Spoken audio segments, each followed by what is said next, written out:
The Soup de France is an organization that promotes the wine, the food, and the culture of southern France, specifically the Languedoc-Roussillon. I am in love with the wines from Languedoc-Roussillon, so they sent me out there for 5 days with a video camera. I visited 10 winemakers and got to see just how magical this place is. The following videos are my experience of the wines that we should be seeing more and more on the American market. Please enjoy.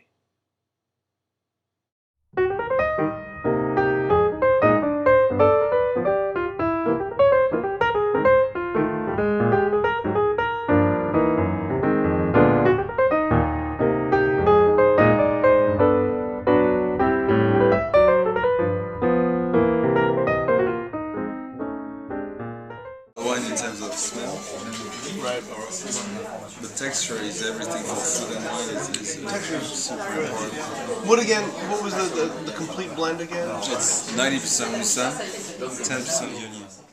Ladies and gentlemen, may I introduce to you Luc Baudet, the winemaker at Chateau Maasneuf in Closteries de Nîmes. Sure, Mark told you. Luc and his family and colleagues are yet another group of winemakers that have come from somewhere else to the Languedoc-Roussillon to make great wine.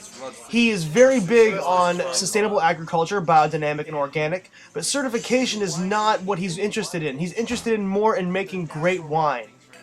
The area in which he tends his vines are along an ancient Roman road. He works with a list of indigenous varietals of the area: Grenache, Syrah, Mourvedre, Carignan. He also does Roussanne and Marsanne. He also has some experimental plots that have more traditional varietals such as Chardonnay, Viognier, and Merlot. After an amazing lunch and probably the best cut of beef I've ever had in my entire life, we went off to his property to see his vineyards and to check out his facility and get his philosophy on how wine is made. Luc cut his teeth with a baccalaureate in food science. He went on to collaborate on AOC tasting panels of cheeses and wine. He eventually found himself in Dublin learning about the different flavors and aromas of Scotch whiskies. This eventually led to a need to make wine, and him and some of his colleagues started searching out the best areas to do this. They landed in Closteries de Nîmes in the Languedoc-Roussillon. The wine is bright, it's superb, it's ready for drinking. And you haven't done anything but just moving it from place to place. You haven't done anything but move it from place to place. This is the core of Luc's philosophy in winemaking. The wine should make itself. All he's doing is moving it from place to place, and at the end, the wine should have been expressing the terroir. Again, here we go with that term, terroir. You're taking away from the wine. Absolutely. But you can, if you see a filter, it's full of color. You smell, it's full of flavors. Right. You know, it's, you're taking it off. So Luc is a big advocate of not filtering wine. When you filter a wine, you strip away some of the complexities and aromas of the wine. When you look at a filter after it's done, as he said, there's a lot of red junk on that filter. That means you're taking away some complexities of a wine. He wants to show everything that that vineyard we just saw has to offer. you find a wine, you take off the tannins that were a bit unripe, but you're taking off some good stuff as well as bad stuff. Luc has been making wine in this area for a little over a decade, and it hasn't always been a smooth ride. Luc talks openly about learning from his mistakes. I guess it comes down to patience again. It may take a little bit longer. After 3 vintages, he took a training course in enology. Soften themselves. Sometimes yes, sometimes no. Sometimes. Luc succeeds in making red wines that are medium to full-bodied, soft and earthy, with that acidity that's always around. But the beauty of these wines is there's a serious depth of fruit that is absolutely from the land. And the beauty of his white wines, every grape he uses in every blend, whether it's a single varietal bottle or if it's a blend of multiple varietals, you can taste every single one. You can tell this is a guy who wants every varietal he puts into a blend to express itself.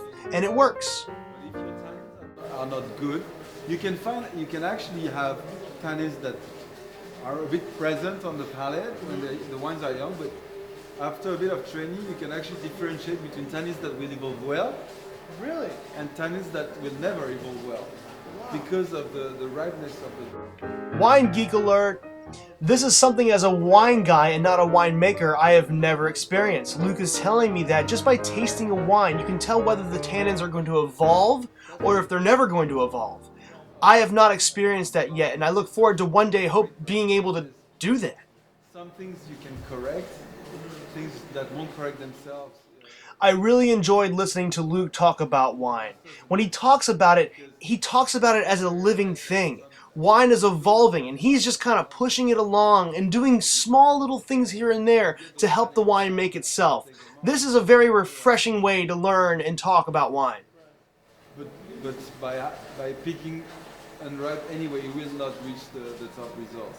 I noticed outside those cement tanks you had out there. Yeah. At what point do you use those? And where is that? Cement is the greatest media for making red wines. And we'll be seeing those cement fermentation tanks in a minute. And here we are talking about cement fermentation tanks again. As you might remember, the Kredenweiss family uses cement fermentation tanks to control the temperature of their grapes. Luke does the same thing. They both believe it's the best way to control the temperature, whether it be warm or cold. And this was sort of a learning experience for me. I didn't realize how prominent the cement tank was in this area. Right. So the yeast will heat up the liquid during fermentation. If you're in stainless steel and outside it's 10 degrees, the wine it's going to be very difficult to keep the heat. Sure. The cement walls will protect from the outside first. They will store the heat during fermentation, and during maceration, post-fermentation, Right.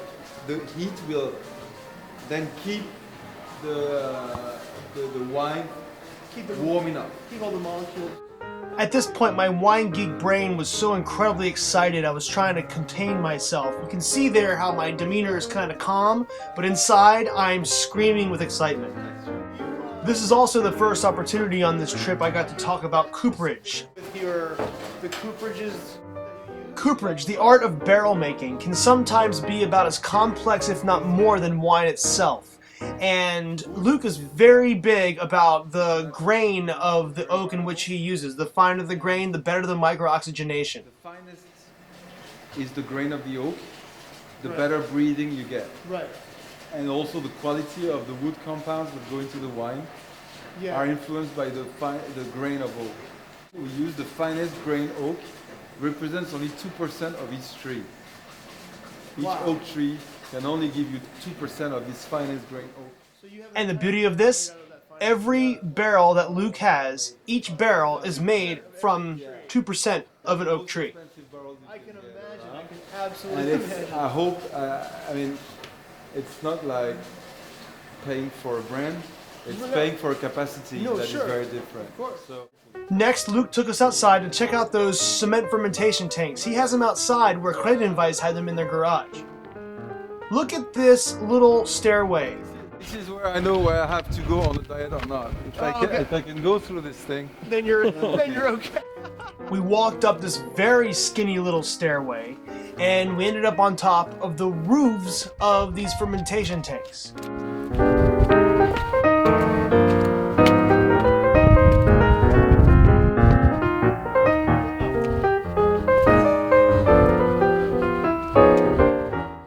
As we stood on the roof overlooking this entire area, this is the most eastern point of the Languedoc-Roussillon. He says to me, "This is our terroir." See, this is what terroir means. It's not just the vines, it's the area, it's a sense of place where the vines grow, where the wine is being made.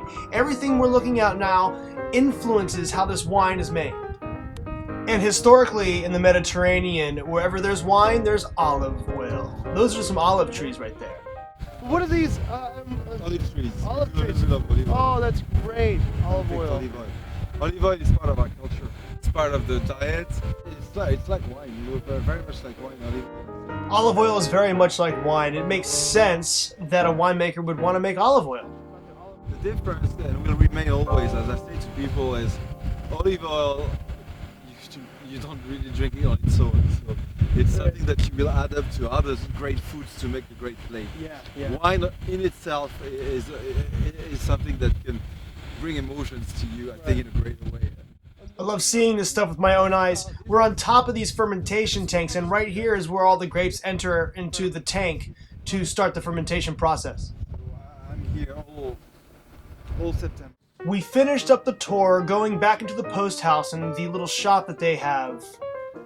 I walked away from this visit with a newfound excitement. It's really hard to put into words, but I'm very excited just to see how somebody who is not even from this area comes here to make wine, and the wine is beautiful. The people of this land are letting the wines make themselves. They're using sustainable agriculture, and the wines are incredibly affordable. Again, thank you, Luc Baudet, and thank you, Chateau Maisonneuve, for the wonderful lunch and the amazing tour and the wonderful wines. We tasted all of them, and they were absolutely beautiful. And thank you for being so outspoken about your opinions on winemaking, and I look forward to one day representing your wines in our shop in New York City.